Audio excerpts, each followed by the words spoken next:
اس نے جلال کو فون کیا۔ فون جلال نے ہی اٹھایا تھا، شاید وہ امامہ کے فون کے توقع کر رہا تھا۔ مختصر سی تمہید کے بعد وہ اصل موضوع کی طرف آ گیا۔ امامہ، میں نے ابو سے کچھ دیر بعد پہلے بات کی ہے، اس نے امامہ سے کہا۔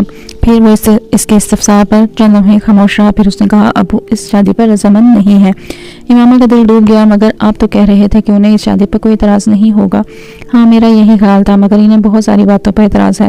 وہ سمجھتے ہیں کہ تمہارے اور ہمارے گھرانے کے اسٹیٹس میں بہت فرق ہے، اور وہ تمہارے خاندان کے بارے میں بھی جانتے ہیں، اور انہیں سب سے بڑا اعتراض اس بات پر ہے کہ تم اپنے گھر والوں کی مرضی کے بغیر مجھ سے شادی کرنا چاہتی ہو۔ انہیں یہ خوف ہے کہ اس صورت میں تمہارے گھر والے میرے گھر والوں کو تنگ کریں گے۔ وہ سکت بیٹھی، موبائل کان سے لگائے اس کی آواز سنتی رہی۔ آپ نے انہیں رضامند کرنے کی کوشش نہیں کی؟ ایک لمبی خاموشی کے بعد اس نے کہا میں نے بہت کوشش کی۔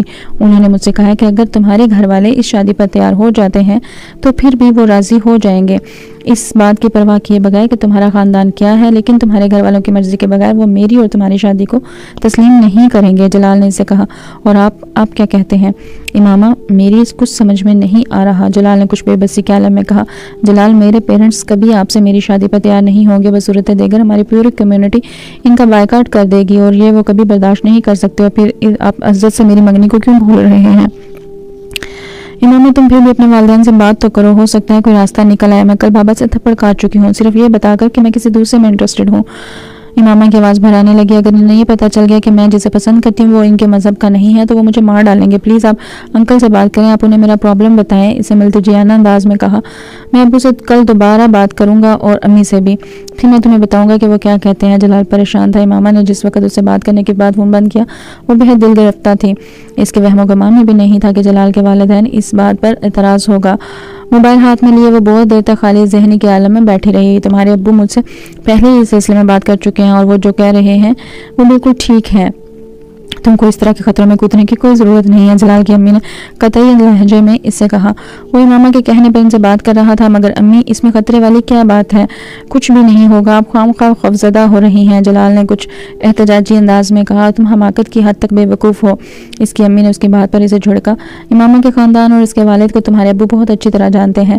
تم کیا سمجھتے ہو کہ تمہارے ساتھ شادی ہونے کی صورت میں وہ تمہارا پیچھا چھوڑ دیں گے یا ہمیں کچھ نہیں کہیں گے؟ امی، ہم اس شادی کو خفیہ رکھیں گے، کسی کو بھی نہیں بتائیں گے۔ میں اسپیشلائزیشن کے لیے باہر جانے کے کچھ عرصے بعد اسے بھی وہاں بلوا لوں گا، سب کچھ خفیہ ہی رہے گا، کسی کو بھی پتہ نہیں چلے گا۔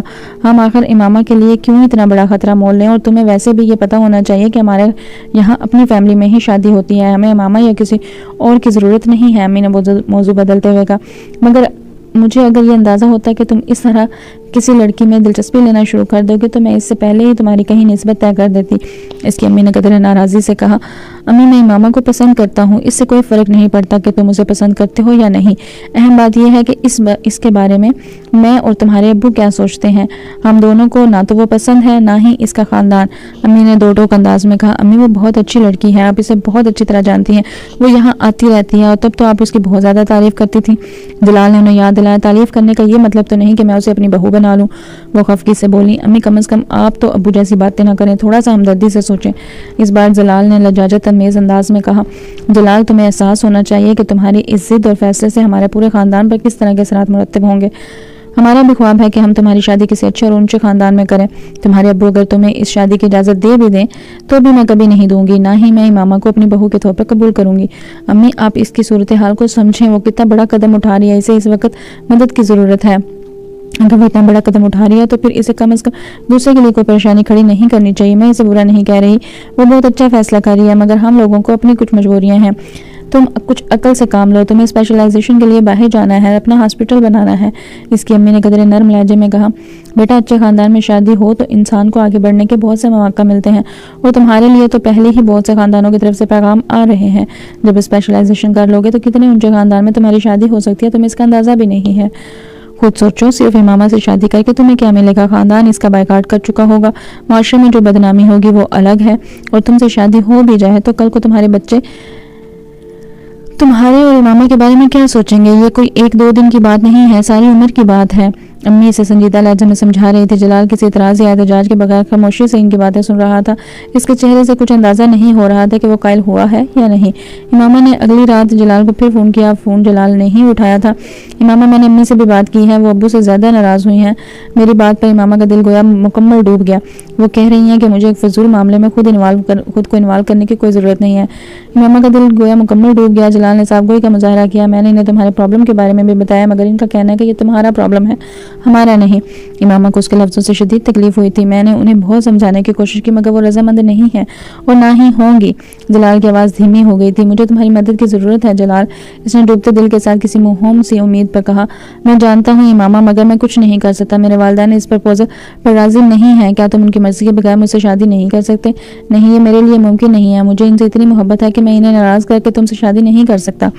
پلیز جلال, وہ گڑ گڑائی. تمہارے علاوہ میرے پاس اور کوئی راستہ نہیں ہے. میں اپنے والدین کی نافرمانی نہیں کر سکتا. تم مجھے اس کے لیے مجبور نہ کرو.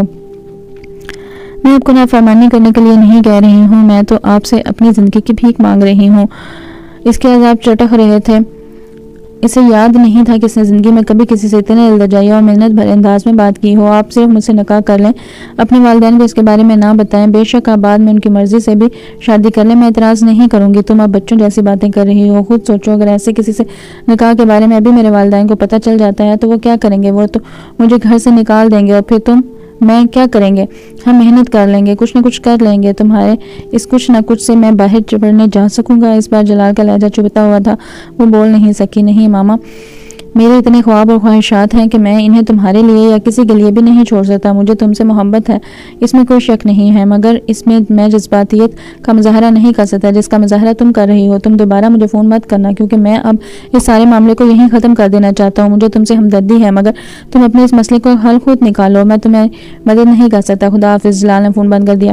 رات 10:50 پر اسے اپنے ارد گرد کی پوری دنیا دھوئیں میں تحلیل ہوتی ہوئی نظر آئی. رات 10:50 پر اسے ارد گرد کی پوری دنیا دھوئیں میں تحلیل ہوتی ہوئی نظر آئی. کسی چیز کے مٹھی میں ہونے اور پھر دور دور تک کہیں نہ ہونے کا کوئی فرق امامہ سے بہتر کوئی نہیں بتا سکتا تھا. معاف ذہن اور شل ہوتے اعصاب کے ساتھ اس نے بہت دیر تک کسی بت کی طرح اپنے بیڈ پر ٹانگیں لٹکائے بیٹھی رہی. مجھے بتا دینا چاہیے اپنے بابا کو سب کچھ, اس کے سوا اب کوئی دوسرا راستہ نہیں ہے. شاید وہ خود ہی مجھے اپنے گھر سے نکال دیں. کم از کم مجھے اس گھر سے تو رہائی مل جائے گی. میں عزت سے شادی نہیں کرنا چاہتی تو شاپنگ کا تو سوال ہی پیدا نہیں ہوتا. امامہ نے مستحکم لہجے میں امی سے کہا. سلمہ اسے اگلے روز اپنے ساتھ مارکیٹ جانے کا کہنے لگی. آئی تھی. پہلے تمہیں شادی پر اعتراض تھا, اب تمہیں عزت سے شادی پر اعتراض ہے. آخر تم چاہتی کیا ہو؟ سلمہ اس کی بات پر مشتعل ہو گئی. صرف یہ کہ آپ عزت سے میری شادی نہ کریں. پھر کس سے شادی کرنا چاہتی ہو تم؟ ہاشم مبین اچانک کھلے دروازے سے اندر آئے تھے. یقیناً انہوں نے باہر کوریڈور میں امامہ اور سلمہ کے درمیان ہونے والی گفتگو سنی تھی اور اپنے غصے پر قابو نہیں رکھ پائے تھے. امامہ یکدم چپ ہو گئی. بولو, کس سے کرنا چاہتی ہو؟ اب منہ بند کیوں ہو گیا ہے؟ آخر تم عزت سے شادی کیوں نہیں کرنا چاہتی؟ کیا تکلیف ہے تمہیں؟ انہوں نے بلند آواز میں کہا. بابا, شادی ایک بار ہوتی ہے اور وہ میں اپنی پسند سے کروں گی. وہ ہمت کر کے بولی. کل تک عزت تمہاری پسند تھا. ہاشم ابین نے دانت پیستے ہوئے. کل تھا, اب نہیں ہے. کیوں اب کیوں نہیں ہے؟ امامہ کچھ کہے بغیر ان کا چہرہ دیکھنے لگی. بولو, اب کیوں پسند نہیں ہے وہ تمہیں؟ ہاشم ابین نے بلند آواز میں پوچھا. بابا, میں کسی مسلمان سے شادی کروں گی.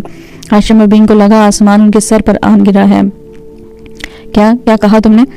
انہوں نے بے یقینی سے پوچھا. میں کسی غیر مسلم سے شادی نہیں کروں گی کیونکہ میں اسلام قبول کر چکی ہوں. کمرے میں اگلے کئی منٹ تک مکمل خاموشی رہی. سلمہ کو جیسے سکتہ ہو گیا تھا اور ہاشم ابین وہ ایک پتھر کی طرح مجسمے کی طرح اسے دیکھ رہے تھے. ان کا منہ کھلا ہوا تھا اور وہ جیسے سانس لینا بھول گئے تھے. ان کے وہم و گمان میں بھی نہیں تھا کہ انہیں کبھی زندگی میں اپنی اولاد اور وہ بھی اپنی سب سے لاڈلی بیٹی کے سامنے اس طرح کی صورتحال کا سامنا کرنا پڑے گا. ان کے 40 سال مکمل طور پر بھنور میں کی زد میں آ گئے تھے. تم کیا بکواس کر رہی ہو؟ ہاشم ابین کے اندر اشتعال کی ایک لہر اٹھی تھی. بابا, آپ جانتے ہیں میں کیا کہہ رہی ہوں. آپ بہت اچھی طرح جانتے ہیں. تم پاگل ہو گئی ہو, انہوں نے آپس سے باہر ہوتے ہوئے کہا. امامہ نے کچھ کہنے کی بجائے نفی میں گردن ہلائی. وہ ہاشم ابین کی ذہنی کیفیت کو سمجھ سکتی تھی. اس لیے تمہیں پیدا کیا ہے, تمہاری پرورش کی ہے. تم ہاشم ابین کی سمجھ میں نہیں آ رہا تھا کہ وہ اسے کیا کہیں. صرف عزت سے شادی نہ کرنے کے لیے تم یہ سب کر رہی ہو, صرف اس لیے کہ تمہاری شادی اس آدمی سے کر دیں جس سے تم چاہتی ہو. نہیں, ایسا نہیں ہے. ایسا ہی ہے. تم بیوقوف سمجھتی ہو مجھے. ان کے منہ سے جھاگ نکل رہا تھا. آپ میری شادی کسی بھی آدمی سے کرتے, مجھے کوئی اعتراض نہیں, بس وہ آپ کی کمیونٹی سے نہ ہو. پھر آپ کم از کم یہ نہیں کہہ سکیں گے کہ میں کسی خاص آدمی کے لیے یہ سب کر رہی ہوں۔ ہاشم بن اس کی بات پر دانت پیسنے لگے۔ تمہیں جمعہ 8 دن کی پیداوار تمہیں کیا پتا ہے؟ میں سب جانتی ہوں بابا، میری عمر 20 سال ہے، میں آپ کی انگلی پکڑ کر چلنے والی بچی نہیں ہوں۔ میں جانتی ہوں آپ کے اس مذہب کی وجہ سے ہمارے خاندان پر بڑی برکات نازل کی گئی ہیں۔ وہ بڑے مستحکم اور ہموار انداز میں کہتی گئی، تم بخشش نہیں ہوگی تمہاری، تم۔ ہاشم بن غصے سے ایک عالم میں انگلی اٹھا کر بولنے لگے۔ امامہ کو ان پر ترس آنے لگا۔ اسے دوزخ میں کھڑے ہو کر دوزخ سے ڈرانے والے شخص پر ترس آیا، اسے آنکھوں پر پٹی باندھ کر پھرنے والے شخص پر ترس آیا، اسے مہر شدہ دل والے آدمی پر ترس آیا، اسے نفس زدہ آدمی پر ترس آیا، اسے گمراہی کی سب سے اوپر والی سیڑھی پر کھڑے آدمی پر ترس آیا۔ تم گمراہی کے راستے پر چل پڑی ہو۔ چند کتابیں پڑھ کر تم۔ امامہ نے ان کی بات کاٹ دی۔ آپ اس بارے میں مجھ سے بحث نہیں کر سکیں گے، میں سب کچھ جانتی ہوں، تحقیق کر چکی ہوں، تصدیق کر چکی ہوں۔ آپ مجھے کیا بتائیں گے، کیا سمجھائیں گے؟ آپ نے اپنی مرضی کا راستہ چن لیا ہے، میں نے اپنی مرضی کا راستہ چن لیا ہے۔ آپ وہ کر رہے ہیں جو آپ صحیح سمجھتے ہیں، میں وہ کر رہی ہوں جو میں صحیح سمجھتی ہوں۔ آپ کا عقیدہ آپ کا ذاتی مسئلہ ہے، میرا عقیدہ میرا ذاتی مسئلہ ہے۔ کیا اب یہ بہتر نہیں کہ آپ میرے اس فیصلے کو قبول کر لیں، جذباتی حماقت کی بجائے بہت سوچ سمجھ کر اٹھایا جانے والا قدم سمجھ کر؟ اس نے بڑی رسانیت اور سنجیدگی کے ساتھ کہا۔ ہاشم بن کی ناراضی میں اور اضافہ ہوا۔ میں اپنی بیٹی کو مذہب بدلنے دوں تاکہ پوری کمیونٹی میرا بائیکاٹ کر دے، میں فٹ پاتھ پر آ جاؤں؟ نہیں امامہ، یہ نہیں ہو سکتا۔ تمہارا اگر دماغ بھی خراب ہو گیا ہے تو اس کا مطلب یہ نہیں کہ میرا دماغ بھی خراب ہو جائے۔ کوئی بھی مذہب اختیار کرو، مگر تمہاری شادی میں حضرت سے ہی کروں گا۔ تمہیں اسی کے گھر جانا ہوگا، اس کے گھر چلی جاؤ اور پھر وہاں جا کر طے کرنا کہ تمہیں کیا کرنا ہے کیا نہیں۔ ہو سکتا ہے تمہیں عقل آ جائے۔ وہ غصے کے عالم میں کمرے سے نکل گئے۔ مجھے پتا ہوتا کہ تمہاری وجہ سے ہمیں اتنی ذلت کا سامنا کرنا پڑے گا تو میں پیدا ہوتے ہی تمہارا گلا دبا دیتی۔ ہاشم بن کے جاتے ہی سلمہ نے کھڑے ہوتے ہوئے دانت پیس کر کہا، تم نے ہماری عزت کو آگ میں ملانے کا تہیہ کر لیا ہے۔ امامہ کچھ کہنے کی بجائے خاموشی سے انہیں دیکھتی رہی۔ وہ کچھ دیر اسی طرح بولتی رہی، پھر کمرے سے چلی گئی۔ انہیں اس کے کمرے سے گئے 1 گھنٹے ہی ہوا تھا کہ جب دروازے پر دستک دے کر اسجد اندر داخل ہوا۔ امامہ کو اس کے اس وقت وہاں آنے کی توقع نہیں تھی۔ اسجد کے چہرے پر پریشانی بہت نمایاں تھی۔ یقیناً اسے ہاشم بن نے بلوایا تھا اور وہ اسے سب کچھ بتا چکے تھے۔ یہ سب کیا ہو رہا ہے امامہ؟ اس نے اندر داخل ہوتے ہی کہا۔ وہ اپنے بیڈ پر بیٹھی اسے دیکھتی رہی۔ تم کیوں کر رہی ہو یہ سب کچھ؟ اسے تمہیں اگر یہ بتا دیا گیا ہے کہ میں کیا کر رہی ہوں تو پھر یہ بھی بتا دیا گیا ہوگا کہ میں کیوں کر رہی ہوں۔ تمہیں اندازہ نہیں ہے کہ تم کیا کر رہی ہو؟ وہ کرسی کھینچ کر بیٹھ گیا۔ مجھے اندازہ ہے۔ اس عمر میں انسان جذبات میں آ کر بہت غلط سے غلط فیصلے کر لیتا ہے۔ امامہ نے ترشی سے اس کی بات کاٹ دی۔ جذبات میں آ کر کوئی جذبات میں آ کر مذہب تبدیل کرتا ہے؟ کبھی نہیں۔ میں 4 سال سے اسلام آباد میں پڑھ رہی ہوں۔ 4 سال کم نہیں ہوتے۔ تم لوگوں کی باتوں میں آ گئی ہو تم؟ نہیں، میں کسی کی باتوں میں نہیں آئی۔ میں نے جس چیز کو غلط سمجھا اسے چھوڑ دیا اور بس۔ وہ کچھ دیر بیچارگی کے عالم میں اسے دیکھتا رہا، پھر سر جھٹکتے ہوئے اس نے کہا، ٹھیک ہے، ان سب باتوں کو چھوڑو۔ شادی پر کیوں اعتراض ہے تمہیں؟ تمہارے عقائد میں جو تبدیلی آئی وہ ایک طرف، کم از کم شادی تو ہونے دو۔ میری اور تمہاری شادی جائز نہیں۔ وہ اس کی بات پر ہکا بکا رہ گیا۔ کیا میں غیر مسلم ہوں؟ ہاں تم ہو، انکل ٹھیک کہہ رہے تھے، کہیں کسی نے واقعی تمہارا برین واش کر دیا ہے، اس نے اکھڑے ہوئے لہجے میں کہا۔ پھر تم ایک ایسی لڑکی سے شادی کیوں کرنا چاہتے ہو؟ بہتر ہے تم کسی اور سے شادی کرو، اس نے ترکی بہ ترکی کہا۔ میں نہیں چاہتا کہ تم اپنی زندگی برباد کر لو۔ وہ اس کی بات پر عجیب سے انداز میں ہنسی۔ زندگی برباد؟ کون سی زندگی؟ یہ زندگی جو میں تم جیسے لوگوں کے ساتھ گزار رہی ہوں جنہوں نے پیسے کے لیے اپنے مذہب کو چھوڑ دیا۔ Behave your self. تم بات کرنے کے تمام مینرز بھول گئی ہو، کس کے بارے میں کیا کہنا چاہیے اور کیا نہیں تم نے سرے سے ہی فراموش کر دیا ہے۔ اسجد ازر ڈانٹنے لگا۔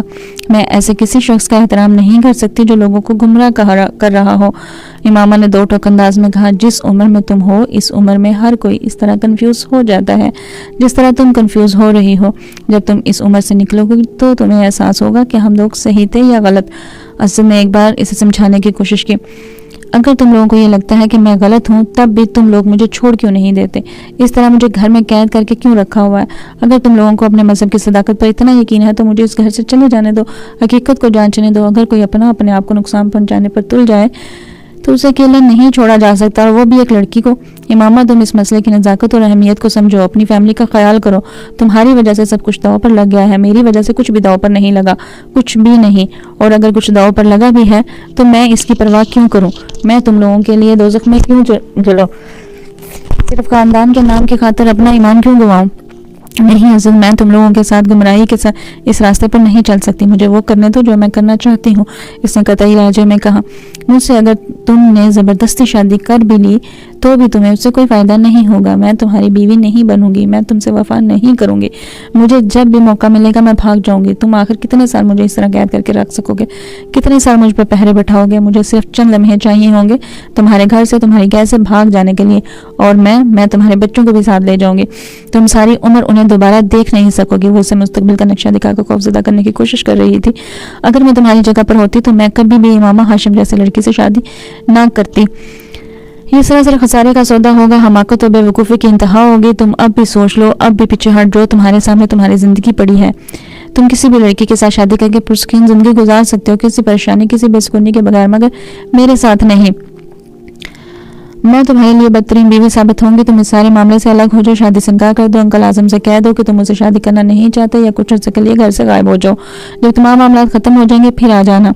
تم مجھے اس طرح کے احمقانہ مشورے مت دو. میں کسی بھی قیمت پر تم سے دستبردار نہیں ہو سکتا. کسی بھی قیمت پر نہ میں انکار کروں گا, نہ اس معاملے سے الگ ہوں گا, نہ ہی گھر سے کہیں جاؤں گا. میں تم سے ہی شادی کروں گا امامہ. اب یہ ہمارے خاندان کی عزت اور ساکھ کا معاملہ ہے. یہ شادی نہ ہونے اور تمہارے گھر سے چلے جانے سے ہمارے پورے خاندان کو جتنا نقصان اٹھانا پڑے گا اس کا تمہیں بالکل اندازہ نہیں, ورنہ تم مجھے کبھی یہ مشورہ نہ دیتی. جہاں تک بری بیوی ثابت ہونے یا گھر سے بھاگ جانے کا تعلق ہے, یہ سب بات کا مسئلہ ہے. میں تمہیں بہت اچھی طرح جانتا ہوں. تم اس طرح کے ٹیمپرامنٹ کے مالک نہیں ہو کہ دوسروں کو بیجا پریشان کرتی رہو, اور وہ بھی مجھے جس سے تمہیں محبت ہے. اسد نے بڑے اطمینان سے کہا, تمہیں غلط فہمی ہے. مجھے کبھی بھی تم سے محبت نہیں رہی, کبھی بھی. میں ذہنی طور پر بھی تمہارا ساتھ اپنے تعلق کے رشتے کو اس وقت سے ذہن سے نکال چکی ہوں جب میں نے اپنا مذہب چھوڑا تھا. تم میری زندگی میں اب کہیں بھی نہیں ہو, کہیں بھی نہیں. اگر میں اپنے گھر والوں کے لیے مسائل کھڑے کر سکتی ہوں تو کل تمہارے لیے کتنے مسائل کھڑے کروں گی. تمہیں اس کا احساس ہونا چاہیے اور اس غلط فہمی کو سے باہر آ جانا چاہیے. ہم دونوں کبھی بھی اکٹھے نہیں ہو سکتے. میں تم لوگوں کے خاندان کا حصہ کبھی نہیں بنوں گی. نہیں, اس سے تمہارے اور میرے درمیان بہت فاصلہ ہے. اتنا فاصلہ کہ میں تمہیں دیکھ تک نہیں سکتی, اور میں اس فاصلے کو کبھی ختم نہیں ہونے دوں گی. میں کبھی بھی تم سے شادی کے لیے تیار نہیں ہوں گی. اسد بدلتی ہوئی رنگت کے ساتھ اس کا چہرہ دیکھتا رہا. جزاک اللہ خیر.